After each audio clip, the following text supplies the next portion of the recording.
Hello, Namaste. Welcome to my channel AP Political Fever. Let's start the video for today.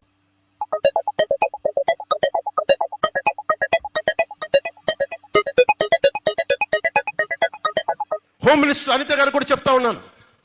మీరు మంత్రి, మీరు home minister, నేను పంచాయతీరాజ్ శాఖ మంత్రిని, నేను అటవీ శాఖ మంత్రిని, పర్యావరణ శాఖ మంత్రిని,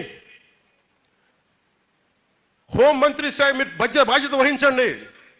నేను హోంశాఖ తీసుకున్న పరిస్థితులు వేరుగా ఉంటాయి, గుర్తుపెట్టుకోండి.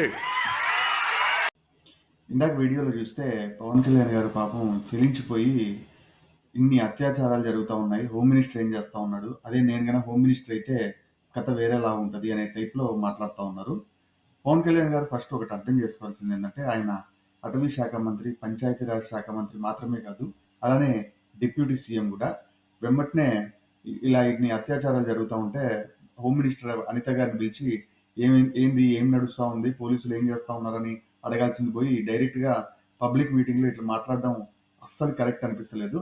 ఇది జరిగిన నెక్స్ట్ రోజే అనిత గారిని పిలుచుకొని ఇద్దరితో సరదాగా ఫోటో దిగిండు.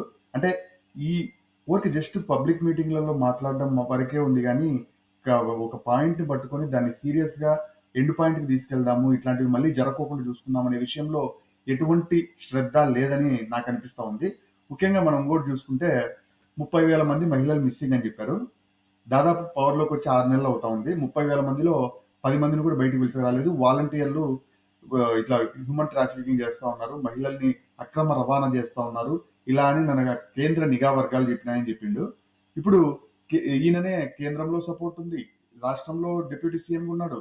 ఇప్పుడు ఎవరినన్నా వెనక్కి తెచ్చిందా అంటే అది నా పోర్ట్ఫోలియో కాదు, అనిత గారు చూసుకుంటారనే టైప్లో పక్కన వాళ్ళ మీదకి దోసేయడంలోనే ఈయన ప్రస్తుతానికి నడుస్తూ ఉంది తప్ప ఏదన్నా మనం సీరియస్గా ఒక క్రెడిబిలిటీ ప్రకారం మనం ఇట్లా కామెంట్ చేశాము, దాన్ని ఏదో ఒక ఎండ్ పాయింట్కి తీసుకెళ్దాం, లేకుంటే ఆ గత ప్రభుత్వంలో 30,000 మంది మహిళలు మిస్ కాలేదు అని అయినా ప్రకటిద్దామని చెప్పే దాంట్లో ఏ మాత్రం చిత్తశుద్ధి లేకుండా ఈయన పరిపాలన సాగిస్తూ ఉన్నాడు. ఇంకా నెక్స్ట్ విషయానికి వస్తే లడ్డు విషయంలో కూడా ఇంతే. లడ్డు విషయం బయటకు వచ్చి దాదాపు 2.5 నెలలు అయింది. సిట్ వేసి కూడా 2.5 నెలలు అయింది. అప్పుడు పవన్ కళ్యాణ్ గారు అతి చేసి తిరుమలకి కాలినడకన వెళ్ళడం, అలానే 11 రోజులు ప్రాయశ్చిత్త దీక్ష అన్ని చేసిండు, వెరీ గుడ్. కానీ దాని తర్వాత దాన్ని ఏమన్నా కొలిక్కి చేసిరా, ఎవరినైనా అధికారులను అరెస్ట్ చేసినారా, ఈ నెయ్యి ఖచ్చితంగా లడ్డూల వారాన్ని ప్రూవ్ చేసినారా? ఏం లేదు. ఊరికే బండరాయి తీసుకొని పక్కన వాళ్ళ మీదకి ఇసుద్దాము, వాళ్ళకి దెబ్బలు తగిలితే మనం హ్యాపీగా ఉందామని చెప్పేసి అని ఇది నడుస్తూ ఉంది తప్ప ఏదైనా చిత్తశుద్ధిగా ఇప్పుడు మహిళలు మిస్సింగ్ అయినారు, దానికి ఒక ఎండ్ పాయింట్ తీసుకొచ్చినాం అంటే 30,000 మందిలో కనీసం 10,000 మందిని పిలుచుకొని వచ్చి రాగలిగినాము అని చెప్పి ప్రకటించగలిగినారా? లేదు. లడ్డు విషయంలో ఖచ్చితంగా లడ్డు కల్తీ అయింది, కల్తీ నెయ్యిని వాడారు అని ప్రూవ్ చేసినారా? లేదు. ఊరికి ప్రాయశ్చిత్త దీక్ష చేసినాము, అయిపోయింది. ఇంకా మన పని అయిపోయింది. మనం ఇంకా లేకపోతే నేను హోమ్ మినిస్టర్ తీసుకుంటాను అది ఇది అని చెప్తా ఉన్నారు. హోమ్ మినిస్టర్ మీరు తీసుకుంటే ఇచ్చేది కాదా, చంద్రబాబు నాయుడు గారు ఇవ్వాల్సిందే మీకు అనేది మీరు గుర్తుపెట్టుకుంటే మంచిదని నా ఉద్దేశం. దీని గురించి మీరు ఏమనుకుంటున్నారో కామెంట్ రూపంలో తెలియజేయండి. అలానే please subscribe to my channel. Have a good day. Thank you. Bye.